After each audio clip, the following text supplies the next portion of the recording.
ഇന്നെന്തായാലും കൂടുതൽ മസാലകളൊന്നും ഇടാതെ വെള്ള കളറിലുള്ള ഒരു ബിരിയാണി ഉണ്ടാക്കാന്ന് പറഞ്ഞിട്ട് അതിൻ്റെ ബാക്കിലാണ് കേട്ടോ ഞാൻ.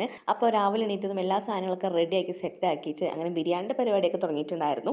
അപ്പോൾ എന്തായാലും ചിക്കനൊക്കെ ഇട്ടിട്ടാണ് കേട്ടോ ബിരിയാണി വയ്ക്കുന്നത്. ഇത് ഉണ്ടാക്കി വരുമ്പോഴും ഞാനിങ്ങനെ മനസ്സിൽ വിചാരിക്കായിരുന്നു ടേസ്റ്റൊക്കെ ഉണ്ടാവോ ഇല്ലയോ എന്നിങ്ങനെ ആലോചിച്ചിട്ടിരിക്കുകയായിരുന്നു. സംഭവം എന്തായാലും ഞാൻ ഉണ്ടാക്കുന്ന സമയത്ത് എനിക്ക് മനസ്സിലായി ഇത് നെയ്ച്ചോറ് നമ്മൾ സാധാരണ ഉണ്ടാക്കില്ലേ ആ ഒരു രീതിക്കേ ഉള്ളൂ. പക്ഷേ അതിൽ എക്സ്ട്രാ നമ്മൾ ചിക്കൻ ആഡ് ചെയ്യുന്നത് മാത്രമേ ഉള്ളൂ. ഇതിലെന്താ ഡിഫറൻസ് എന്ന് അറിയാതെ ഞാനിങ്ങനെ ഉണ്ടാക്കുകയാണ്.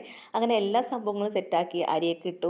എല്ലാം അങ്ങനെ ദമ്മൊന്നും വെച്ചില്ല, ജസ്റ്റ് കുക്കറിൽ ഒറ്റ വിസിൽ ഹൈ ഫ്ലെയിമിൽ വെച്ചിട്ട് അങ്ങനെ വിസിലൊക്കെ പോകാനായിട്ട് കുറച്ച് നേരം വെച്ചു കിട്ടും. അങ്ങനെ കുറച്ച് നേരം വെച്ചിട്ട് ഓപ്പൺ ചെയ്ത് നോക്കിയപ്പോൾ കറക്റ്റായിട്ട് വെന്ത് വന്നിട്ടുണ്ടായിരുന്നു. അപ്പോൾ എന്തായാലും ഞാൻ കഴിച്ച് നോക്കിയ സമയത്ത് എനിക്ക് നെയ്ച്ചോറിനെ പോലെ തന്നെ ഉണ്ട്, വേറെ ഒരു ടേസ്റ്റ് ഡിഫറൻസ് എനിക്ക് തോന്നിയില്ല. അപ്പോൾ എനിക്ക് എന്തോ പോലെ ആയതുകൊണ്ട് ഞാൻ പിന്നെ കുറച്ച് ചിക്കൻ്റെ കറി ഉണ്ടാക്കാം തേങ്ങയൊക്കെ അരച്ച് വെച്ചിട്ടെന്ന് പറഞ്ഞിട്ട് അങ്ങനെ ചിക്കൻ്റെ കറിയും കൂടി സെറ്റാക്കിയിട്ടുണ്ടായിരുന്നു. അങ്ങനെ ബിരിയാണിയൊക്കെ ഉണ്ടാക്കിയ ശേഷം ഞാൻ കുട്ടിക്ക് ഫുഡൊക്കെ കൊടുത്തു കഴിഞ്ഞു കേട്ടോ.